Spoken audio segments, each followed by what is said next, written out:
बिस्मिल्लाहिर्रहमानिर्रहीम। 25 दिसंबर 1876 का जो सूरज है बर्रे सगीर पाक व हिंद के मुसलमानों के लिए एक रोशन और ताबिंदा ख्वाब की ताबीर लेकर आया है।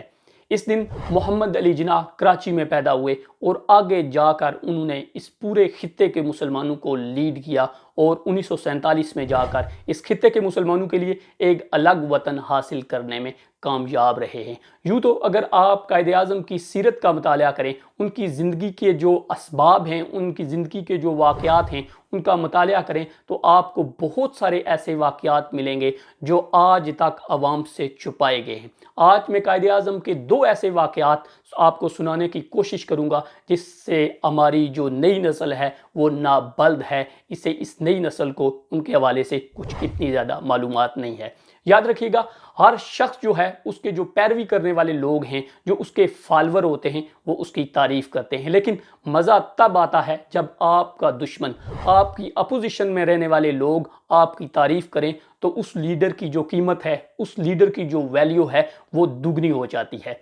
इसी तरह कायदे आज़म की बसीरत के हवाले से पिछले दिनों युवराज सिंह, जो युवराज सिंह के वालिद हैं, उन्होंने इंडिया में एक तहलका खेज़ बयान दिया है। चूँकि आजकल इंडिया में किसानों का एहतजाज भी चल रहा है हुकूमत के ख़िलाफ़, वहाँ उन्होंने ख़िताब करते हुए ये कहा कि उस वक्त कायदे आज़म ने हमें ये कहा था कि अपना जो इल्हाक है, सिखों का जो इल्हाक है, भारत के हक़ में न करो। उस वक्त के सिखों के जो लीडर थे, जिसे तारा सिंह कहा जाता है, कायदे आज़म ने उन्हें अपने ऑफिस में बुलाकर उनसे कहा कि लॉर्ड माउंटबेटन के सामने पेश हो जाओ और अपने मुतालबात रखो, हम भी आपका साथ देंगे और आप पंजाब जो एक सूबा है, आप उसे अपनी रियासत हासिल करने में कामयाब हो सकते हैं। लेकिन उससे पहले उसकी मुलाकात, तारा सिंह की मुलाकात गांधी से हो चुकी थी और गांधी ने उसे बहुत सारे लॉलीपॉप दे दिए थे, इसलिए वो तारा सिंह न माना। कायदे आज़म ने उस वक्त तारा सिंह को कहा था कि हिंदुस्तान के लोग, स्पेशली जो हिंदू हैं, वो 1 सदी नहीं बल्कि 9 सदियों से मुसलमानों के ताबे रहे हैं। मुसलमानों ने इनके ऊपर जो है हुक्मरानी की है।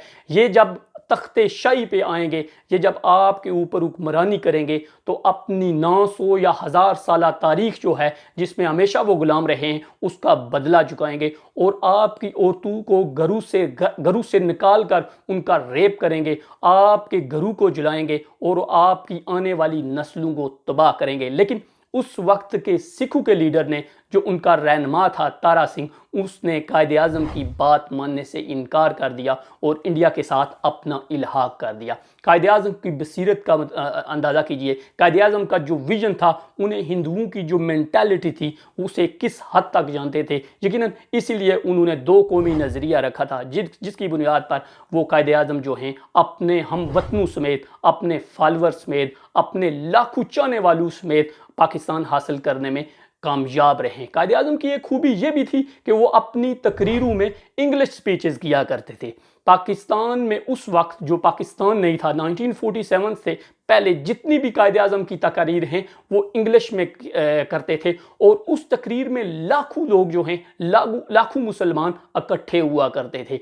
इसकी बड़ी अहम वजह यह है कि कायदे आज़म बैरून मुल्क अपनी परवरिश का जो ज़िंदगी का बहुत बड़ा हिस्सा था उन्होंने गुजारा था, इसलिए उर्दू से वो इतने ज़्यादा आशना नहीं थे। लेकिन उस पंडाल में, उस जलसे में, और लाखों लोगों में मौजूद हर बच्चे से लेकर बूढ़ा जो है, उनकी इस तकरीर को समझने से कासर था। लेकिन उनका एक ही बयान था, ये शख्स जो कुछ कह रहा है, ये शख्स जो कुछ फरमा रहा है, यकीनन वो हक है, वो सच है, यही हम मानते हैं। सो कायदे आज़म की क्रेडिबिलिटी के हवाले से कितनी बड़ी बात है। इसके अलावा एक और दूसरा वाक़या मेरे ज़हन में आता है कि उस वक्त की जो वाइसराय थे इंडिया के, लॉर्ड माउंटबेटन, या जो एडमिनिस्ट्रेटर थे हिंदुस्तान के वाइसराय बरतानिया की तरफ से, उन्होंने कायदे आज़म के सामने 1947 में एक अनएक्सपेक्टेड जो है मुतालबा रख दिया और उनकी पूरी काबीना को, इंग्लिश पूरी काबीना को ये यकीन था कि कायदे आज़म इसके ऊपर हामी नहीं भरेंगे।